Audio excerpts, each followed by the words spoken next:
Vous avez déjà tous entendu les mots insulinodépendant, pancréas ou DT1 pour diabète de type 1. Aujourd'hui, je vais essayer d'expliquer simplement ce que c'est le diabète. Ce sera un peu le diabète pour les nuls.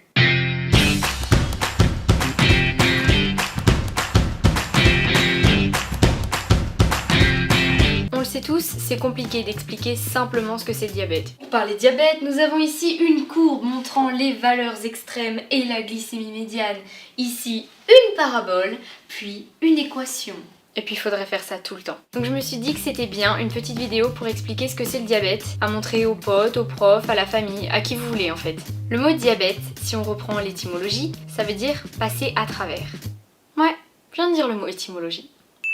Diabète, c'est surtout un mot fourre-tout pour parler de plein de diabètes différents qui ne se traitent pas de la même manière et qui n'ont pas la même implication au quotidien. Je vais pas faire un cours sur le diabète en général, je vais seulement parler du type 1, celui qu'on a nous. Avant, ils appelaient ça le diabète juvénile parce que ça n'arrivait qu'aux enfants ou aux adolescents. Ça se déclare souvent jeune, même si ça peut toucher tout le monde. En fait, le diabète de type 1, c'est une maladie auto-immune. Ça veut dire que c'est le système immunitaire qui s'attaque à une partie de notre corps, alors que son job, c'est de s'attaquer aux virus, aux bactéries, aux infections. Et non, c'est pas parce que j'ai mangé trop de sucre ou que j'ai pas fait assez de sport que je suis devenue diabétique. C'est juste pas de bol. Oui, il y a encore du boulot du côté des chercheurs pour comprendre pourquoi et comment ça nous arrive. Dans le corps, il y a une hormone qui s'appelle l'insuline. Elle permet de réguler le taux de sucre dans le sang. En gros, quoi que tu manges, quoi que tu fasses, le taux de sucre dans le sang varie très peu. L'insuline, quand elle fait bien son boulot, elle permet d'amener l'énergie dans les cellules qui en ont besoin. Ou alors, elle la stocke si le corps n'en a pas besoin maintenant ou qu'il y en a trop. Je vous avais dit, c'est technique. Et pour moi, ciao, bye bye, il n'y a plus d'insuline. Ouh, il y a quelqu'un ? Plus précisément, ce sont les petites cellules qui fabriquent l'insuline et qui sont situées dans mon pancréas qui ont été détruites. Les îlots de Langerhans. Et comme trop de sucre dans le sang, ça fait plutôt des dégâts, je dois m'injecter de l'insuline tous les jours.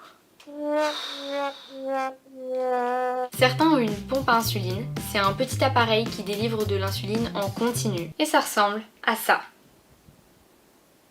Et d'autres ont des piqûres plusieurs fois par jour, au moins à chaque repas, et puis le matin et ou le soir. Ça dépend du schéma de traitement. En plus, toute la journée, faut contrôler son taux de sucre. Pour ça, faut faire des glycémies, des dextros, des scans, tout plein de noms différents pour dire la même chose. C'est hyper important parce que c'est un sacré bazar. Ça bouge en permanence, en fonction de ce que tu manges, de ce que tu fais, il fait froid, il fait chaud, t'es contrarié. Bref, en plus d'être technique, le diabète, c'est un vrai numéro d'équilibriste.